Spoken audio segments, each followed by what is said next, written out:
علیکم ورحمۃ اللہ وبرکاتہ۔ اعوذ باللہ السمیع العلیم من الشیطان الرجیم من ہمزہ ونفخہ ونفثہ بسم اللہ الرحمن الرحیم۔ ما اتخذ اللہ من ولد وما كان معه من الہ اذا لذهب كل الہ بما خلق لعلى بعضهم على بعض سبحان اللہ عما یصفون عالم الغیب والشہادۃ فتعالی عما یشرکون۔ محترم سامعین اکرام، سورۃ المومنون سورہ نمبر سامعین اکرام، ان دو آیات میں اللہ تبارک و تعالیٰ نے اپنی توحید کو، وحدانیت کو، یہ توحید کا عقیدہ ہے کہ اللہ تبارک و تعالیٰ اپنی ذات میں، اپنی صفات میں، اپنے تمام معاملات میں، اپنے اختیارات میں بالکل تنہا ہے، یکتا ہے، واحد ہے، بے مثل ہے۔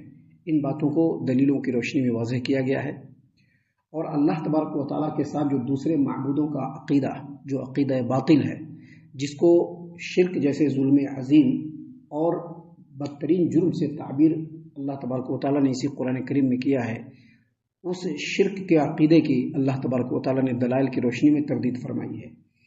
دیکھیے، سب سے پہلے اللہ تبارک و تعالیٰ نے کیا فرمایا؟ اللہ تبارک و تعالیٰ نے فرمایا ما اتخذ اللہ من ولد، اللہ تبارک و تعالیٰ نے کسی کو اولاد نہیں بنایا۔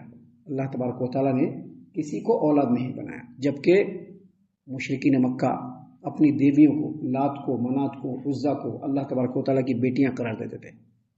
یہ مشرکین مکہ جن کے درمیان یہ آیات اللہ تبارک و تعالیٰ نازل فرما رہا ہے، ان مشرکین مکہ کا یہ عقیدہ تھا کہ جو ان کی دیویاں ہیں، لات جو ہے، منات جو ہے، عزا جو ہے، اور اس طرح کی جو دوسری دیویاں ہیں، یہ سارے کے سارے اللہ تبارک و تعالیٰ کی بیٹیاں ہیں۔ اصل میں یہ فرشتے ہیں اور یہ اللہ تبارک و تعالیٰ کی بیٹیاں ہیں۔ سامعین اکرام، عیسائیوں کا عقیدہ آپ کو معلوم ہے کہ وہ لوگ سیدنا عیسیٰ علیہ السلام کو اللہ کا بیٹا مانتے ہیں، اور اسی طرح سے یہودیوں کا یہ عقیدہ بالکل واضح ہے اور بالکل مشہور و معروف ہے کہ یہودی لوگ سیدنا عزیر علیہ السلام کو اللہ کا بیٹا مانتے ہیں۔ آپ اس سے بھی آگے بڑھیں گے تو دوسرے جو ممالک ہیں، انکلوڈنگ یہ انڈیا، یہ جو دوسرے ممالک ہیں، ان تمام ممالک میں ایسی دیومالائی کہانیاں اور ہسٹوری تیار کی گئی ہے، ایسی دیومالائی کہانیاں اور ہسٹری تیار کی گئی ہے کہ اللہ تبارک و تعالیٰ کا پورا نسل چلا دیا گیا ہے۔ یہ بیٹا ہے، یہ پوتا ہے، یہ فلاں ہے، یہ چلا ہے، یہ پوری نسل چلا دی گئی ہے۔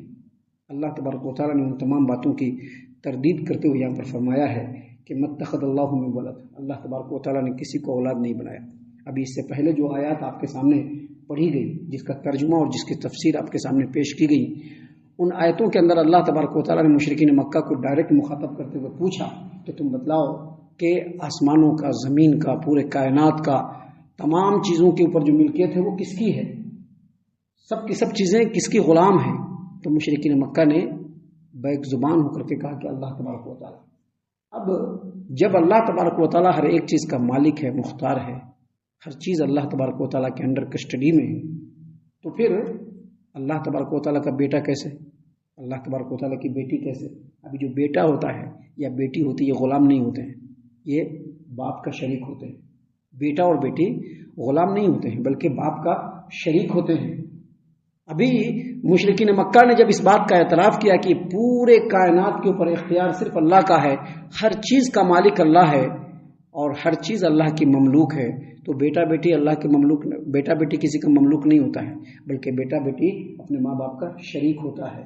تو اللہ تبارک و تعالیٰ نے یہاں پر فرمایا کہ یا تو مشرکین مکہ کا جو اعتراف ہے وہ غلط ہے یا پھر یہ غلط ہے، اور یہ چیز غلط نہیں ہے کیونکہ مشرکین مکہ نے بھی اس کا اعتراف کیا۔ اللہ نے اسی بات کو کہا ما اتخذ اللہ من ولد، اللہ تبارک و تعالیٰ نے کسی کو اپنی اولاد نہیں بنایا، وما کان معه من الہ، اور اللہ تبارک و تعالیٰ کے ساتھ کوئی دوسرا معبود بھی نہیں ہے۔ اللہ تبارک و تعالیٰ کے ساتھ کوئی دوسرا معبود بھی نہیں ہے۔ معبود کا مطلب یہ نہیں کہ جس کے لیے نماز پڑھا جائے، معبود ہر اس ذات کو کہتے ہیں جس کو انسان یہ عقیدہ رکھتے ہوئے پکارے کہ یہ جو ہے ہماری بگڑی بنا سکتے ہیں، ہمارا بیڑا پار کر سکتے ہیں، ہمارے مرادوں کو پوری کر سکتے ہیں، اگر ہم کچھ کہیں تو یہ اختیار رکھتے ہیں، ہر اس ہستی کو معبود کہتے ہیں۔ اللہ تبارک و تعالیٰ نے فرمایا کہ وما کان معه من الہ، اللہ تبارک و تعالیٰ کے ساتھ کوئی معبود بھی نہیں ہے، اذا لذهب كل الہ بما خلق، اگر اللہ کے علاوہ اس کائنات میں کوئی دوسرا معبود بھی ہوتا تو کیا ہوتا؟ سب اپنے اپنے مخلوق کو لے کر کے الگ ہو جاتا ہے، سب اپنے اپنے مخلوق کو لے کر کے الگ ہو جاتا ہے. دیکھتے ہیں نا دنیا میں سارے راجا نے اپنی اپنی باؤنڈری بنائی ہوئی ہے. یہ ہمارا ملک ہے، یہ ہمارا ملک ہے، یہ ہمارا ملک ہے، یہ ہماری پرجا ہے، یہ ہماری رعایا ہے، یہ ہماری جنتا ہے. کہتے ہیں کہ نہیں کہتے ہیں؟ یہ آج سے نہیں چلا رہا، جب سے ہے دنیا تب سے چلا رہا ہے. جہاں پر جو راجا رہا اس کی پرجا ہے وہ.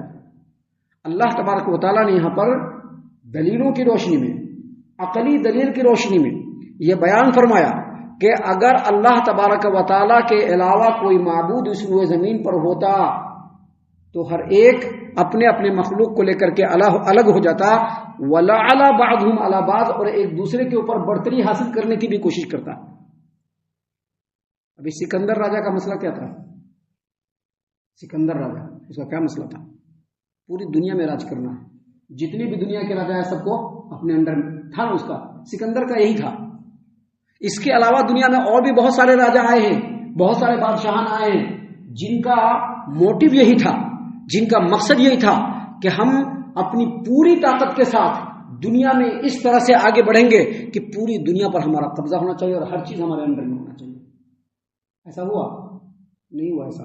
سب ایک دوسرے سے لڑتے رہے، سب ایک دوسرے پر برتری حاصل کرنے کی کوشش کرتے رہے. انگریزوں کا بھی یہی تھا. یورپین کنٹریز کے جو انگلینڈ کے جو انگریز تھے اس کا کیا موٹیو تھا؟ پوری دنیا پر قبضہ کرنا ہے. لیکن وہ پورا نہیں ہوا. ہر ایک دوسرے سے ہمیشہ جنگ کرتے رہے، لڑتے رہے.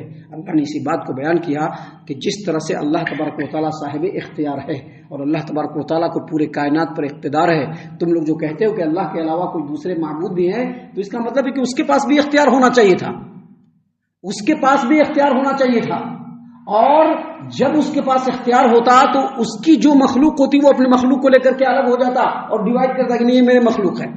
اور پھر وہیں پر بس نہیں ہوتا، پھر وہاں سے آگے بڑھ کے ہر ایک معبود ایک دوسرے پر برتری حاصل کرنے کے لیے جنگ کرتا، جس کا نتیجہ کیا نکلتا؟ نتیجہ یہ نکلتا کہ پورے کائنات کا نظام درہم برہم ہو جاتا. لیکن کائنات کے نظام کے اندر ایک وریثی بھی ہے اور ہمیشگی بھی ہے. کنٹینیو کائنات کا نظام اچھا چل رہا ہے نا، کبھی کوئی بگاڑا ہے؟ نہیں بگاڑا ہے.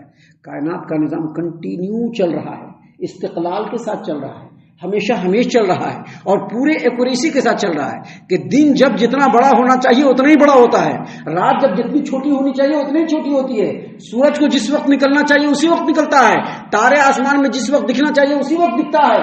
برسات کے موسم میں ہی برسات ہو رہا ہے کہ نہیں ہو رہا ہے؟ سردی کے موسم میں سردی ہو رہا ہے. یہ جو کائنات کے اندر جو ایکوریسی ہے اور جو استقلال ہے یہ اس بات کے اوپر دلیل ہے کہ اللہ کے علاوہ کوئی بھی اس روئے زمین پر معبود نہیں ہے. اللہ تبارک و تعالیٰ نے دلائل کی روشنی میں اس بات کو بیان کرتے ہوئے آخر میں کہا سبحان اللہ عما یصفون. یہ جو ایک اللہ کے علاوہ دوسرے معبودوں کا جو چلن اور ٹرینڈ یہ لوگ چلا رہے ہیں یہ بالکل بےہودہ بات ہے اور اللہ تبارک و تعالیٰ ان بےہودہ باتوں اور باطل نظریات سے بالکل پاک صاف ہے. ان باتوں کو بیان کرنے کے بعد اللہ نے پھر آگے کہا کہ اللہ نے اس قرآن کریم میں ایک جگہ پہ نہیں بے شمار جگہ پر کہا کہ صرف ایک اللہ ہے، صرف ایک اللہ ہے، اللہ کے علاوہ کوئی معبود نہیں. اللہ نے ایک جگہ پہ نہیں کہا ہے، بے شمار جگہ پر کہا ہے. اللہ نے فرمایا عالم الغیب والشہادہ، اللہ تبارک و تعالی جو چیز موجود ہے صرف اسی کو نہیں جان رہا ہے، جو علم معلوم ہے صرف اس کو نہیں جان رہا ہے، جو چیز موجود نہیں ہے اللہ اس کو بھی جان رہا ہے کہ نہیں جان رہا ہے، جو علم نامعلوم ہے اللہ اس کو بھی جان رہا ہے. اگر اللہ کے علاوہ کوئی دوسرے معبود ہوتے تو اللہ تعالیٰ یہاں پر بیان کر دیتا تھا، لیکن اللہ نے قرآن میں ایک جگہ پہ نہیں بے شمار جگہ پر کہا کہ اللہ کے علاوہ کوئی معبود نہیں. اللہ نے فرمایا عالم الغیب والشہادہ، اللہ سب پوشیدہ اور ظاہر باتوں کا جاننے والا ہے. فتعالی عما یشرکون، یہ جو شرک ٹھہراتے ہیں لوگ اللہ کے ساتھ، اللہ تبارک و تعالیٰ کی ذات گرامی اس سے بہت بلند ہے. لہذا انسانوں کو چاہیے کہ ایک اللہ کے ماننے کا عقیدہ جس کو توحید کہتے ہیں اس توحید کو اپنی زندگی میں لے آئے، اس کی دنیا اور آخرت دونوں کامیاب ہو جائے گی. ہم اللہ سے دعا کرتے ہیں کہ اللہ تعالی ہم تمام کو ان باتوں کے اوپر خوب غور و فکر اور تدبر کرنے کے ساتھ ساتھ ان باتوں پر عمل کرنے کی بھی توفیق عنایت فرمائے، آمین. اللہ تعالی ہم تمام کو صحیح معنوں میں پکا سچا مومن مسلمان بنائے، اللہ اور اس کے رسول صلی اللہ علیہ وسلم کی اطاعت و فرما برداری کرنے والا بنائے، صحابہ کرام رضی اللہ عنہم کے طریقے پر چلنے والا بنائے، جنت الفردوس میں جگہ عطا فرمائے. اے اللہ ہم تمام کو جہنم سے پناہ دے، اے رب العالمین ہم تمام کو جہنم سے پناہ دے، اے مالک الملک ہم تمام کو جہنم سے پناہ دے، آمین یا رب العالمین. وما علینا الا البلاغ المبین. تبارك الذي نزل الفرقان على عبده ليكون للعالمين نذيرا